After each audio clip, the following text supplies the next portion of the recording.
Capet de Bana faisait bien la part des choses. Il disait, Sékou Touré a été un grand leader. Houphouët Boigny a été un grand leader. Les autres ont été des grands leaders. Mais il ne s'empêchait jamais de souligner aussi les dérives. Ces gens-là qui ont été des grands leaders de l'Afrique ont aussi fait pleurer l'Afrique, ont aussi torturé l'Afrique, comme le montre le témoignage de Capet de Bana. Donc il est important, même sur nous-mêmes, d'avoir toujours ce regard critique et dire, est-ce qu'on peut avoir un regard réflexif sur nous-mêmes? Est-ce que ce que nous faisons là est vraiment encore sur la droite ligne? Ça, c'est fondamental.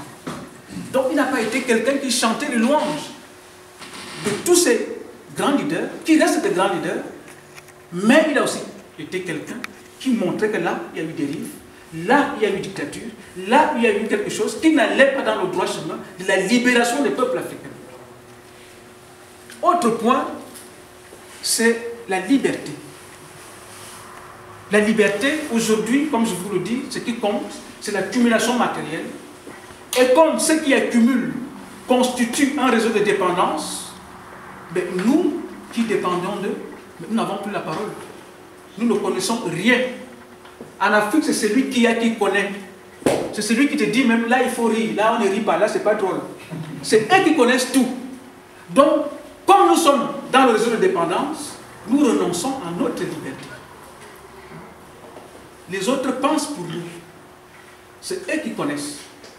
Et là, dans l'Afrique, même l'Afrique précoloniale, le petit Africain qui s'est débattu contre le pouvoir trop présent dans le chef a été quelqu'un qui voulait penser par lui-même. L'Africain qui s'est débattu pendant l'État colonial pour se défaire de la puissance coloniale a été quelqu'un qui voulait penser par lui-même. L'Africain qui aujourd'hui s'engage pour combattre les dictatures est quelqu'un qui veut penser par lui-même. Nous sommes gouvernés par des gens qui ne pensent pas par eux-mêmes, qui pensent peut-être par le biais de la puissance coloniale, les ministres qui pensent par le biais du président. Capet de Bana n'a pas été cela. C'est pourquoi aussi, lorsque l'engagement est franc et puissant, il peut aller jusque-là, à dire je renonce à tout ça, parce que ce n'est pas ma voix, ce n'est pas mon caractère, ce n'est pas ce que je pense. Donc, nous devons apprendre à penser par nous-mêmes. C'est lorsque nous pensons par nous-mêmes que nous ne tombons pas dans le culte du héros. Ce qu'il n'a pas fait Capet de Bana. Lorsqu'on tombe dans le culte du héros, on tombe dans la dictature. Parce que le héros, ça veut dire que le politique a échoué et que nous voulons un sauveur qui lui connaît tout, qui lui nous montre la voie. Ce qui est tout le contraire de la démocratie. Donc, chers amis, apprenons à penser par nous-mêmes. Lorsqu'on pense par nous-mêmes, on conquiert notre autonomie et on arrive à construire une société libre. Sur ces quelques points, je vous ai parlé de Capet par l'absurde, par la contradiction, en vous disant ce qu'il n'était pas. Parce que ce qu'il était me dépasse et est largement supérieur à moi. Maintenant, j'aimerais vous entretenir sur une problématique. Quelle est-elle? C'est la problématique de l'engagement et de l'action. Vous avez vu, je vous ai parlé tantôt de Mongo Betty, qui s'est engagé toute sa vie et qui a été enterré chez lui. Il n'y avait pas de maison au village, il y avait quelques personnes. Voici aussi le cas Capet de Bana. Il y a d'autres leaders. La problématique qui se pose par rapport à ça est celle de l'engagement. Notre engagement, est-ce qu'il est incompatible avec l'enrichissement personnel? Est-ce qu'il est compatible avec l'accès au pouvoir? Je ne le pense pas. Je pense en grande partie que nos aînés ont échoué ou alors ont eu moins de succès parce qu'ils n'ont pas eu accès au pouvoir. Donc, si vous pouvez vous engager dans les partis politiques pour avoir accès au pouvoir, si vous pouvez mettre en place des associations pour créer du pouvoir, il ne faut pas hésiter. Mais à une condition. Il y a une condition fondamentale. Que vous ayez un objectif supérieur à la jouissance des biens du pouvoir. Parce que le pouvoir, il détruit. Il détruit les ambitions. Il vous met à l'aise et vous oubliez le peuple qui souffre. C'est ça qui est fondamental. Donc, si vous accédez au pouvoir, ayez en tête, non de jouir des privilèges du pouvoir, mais de transformer le pouvoir pour le mettre au service des populations. Le pouvoir, vous pouvez le transformer pour que les populations vivent mieux.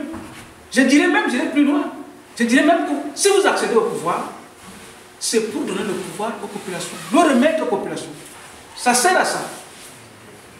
Si vous ne le faites pas, il vous prend dans ses griffes et vous oubliez complètement la souffrance des populations du pays dans lequel vous vivez. Ça, je voulais le souligner, et que faire de la politique, c'est peut-être aussi se dire, peut-être nos aînés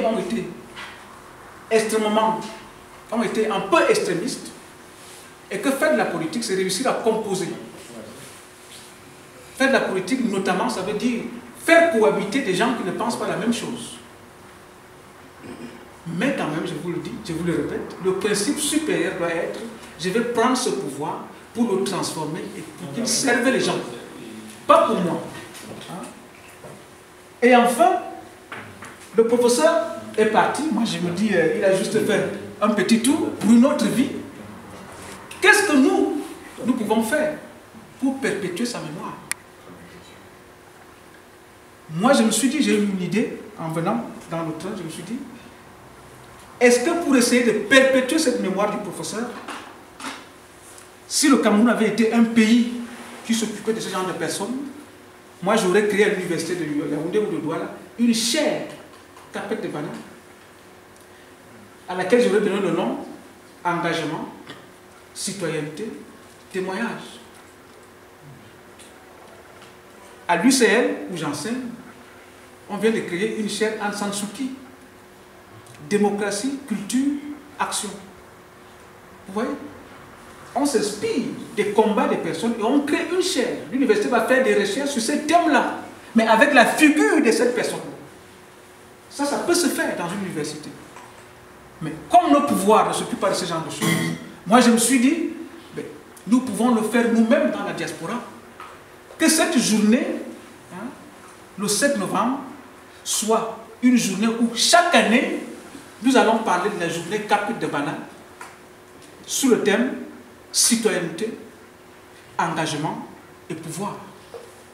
Là, les associations, les partis politiques, ceux qui militent à gauche, à droite, ceux qui sont engagés, peuvent venir et nous pourrons chaque fois définir des thèmes sur lesquels on pourrait discuter pour que cette figure-là reste et qu'elle continue à nous inspirer. Donc, voilà, chers amis, ce que je voulais dire tout simplement pour essayer de vous rappeler un peu la personne qui était le professeur. Merci à vous.